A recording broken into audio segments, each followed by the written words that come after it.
2024. Donald Trump has told Iran that Washington will be its worst nightmare if it doesn't agree to a peace plan. The US president made those comments ahead of a cabinet meeting this Thursday in which he's called Iran lousy fighters but great negotiators. Despite his claim that negotiations have been taking place this week, Iran's foreign ministry has denied this, saying there's just simply communication through so-called friendly countries. Trump, though, has been insistent that operations are ahead of schedule. So we estimated it would take approximately 4 to 6 weeks to achieve our mission. 26 days in, we're really a lot ahead of schedule. The Iranian regime is now admitting to itself that they have been decisively defeated. They're saying to people, this is a disaster. They now have a chance to make a deal, but that's up to them. And they'll tell you, we're not negotiating. We will not negotiate. Of course they're negotiating. They've been obliterated. Who wouldn't negotiate? They are begging to make a deal. We'll see if we can make the right deal. And at the same time, Trump's Middle East envoy Steve Witkoff has confirmed that Washington has sent a 15-point peace plan to Tehran without giving details. Let's cross live now to Iran's capital, where we're met by Reza Sayah over the phone, our correspondent there. Reza, thanks for joining us. Just in terms of any negotiations, it's all coming from the side of Washington so far. What have we heard from Tehran? Have they confirmed any talks are taking place?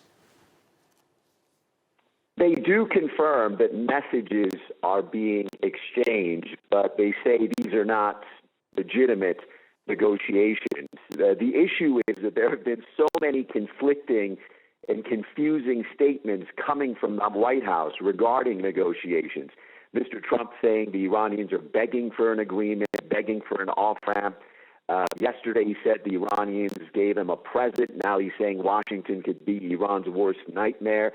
It's impossible to say if any of these statements have any substance. Statements from the Iranian officials here in Tehran seem to be more consistent and easy to figure out. What Iran's foreign minister, Abbas Araghchi, confirms is that messages are being exchanged using intermediaries. Pakistan seems to be playing a key role here. Araghchi says he doesn't see these as legitimate talks, but he confirms that Tehran has seen Washington's proposal. Tehran has rejected the proposal and put forth a 5-point proposal of its own, where it demands a guarantee for no more wars, reparations, and authority over the Strait of Hormuz. So both sides are making lofty demands, and it's not clear how they're going to bridge these huge gaps in demands, or if these indirect exchanges of messages are going to keep going and continuing.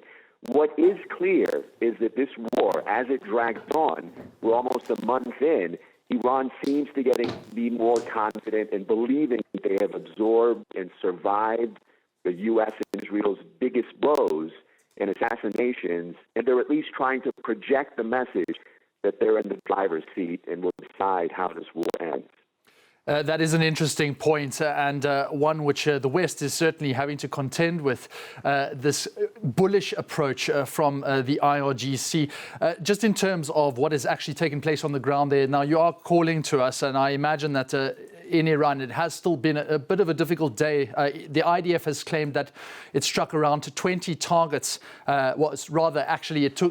it conducted 20 strikes on Iran throughout the past 24 hours. What has the situation been on the ground there for you? We heard some of those strikes earlier tonight, starting at around 8 p.m. local time here in the capital. We heard the roar of jet fighters above the gray, cloudy skies in Tehran, followed by several earth-shaking explosions. State media reporting that the airstrikes targeted at least 4 locations in Tehran, including some near Mehrabad Airport. This is the civilian airport where airstrikes earlier in this conflict had already targeted several parked civilian passenger planes. State media also reporting the Revolutionary Guard continues to hit back with what it's describing as the most extensive operation in the war.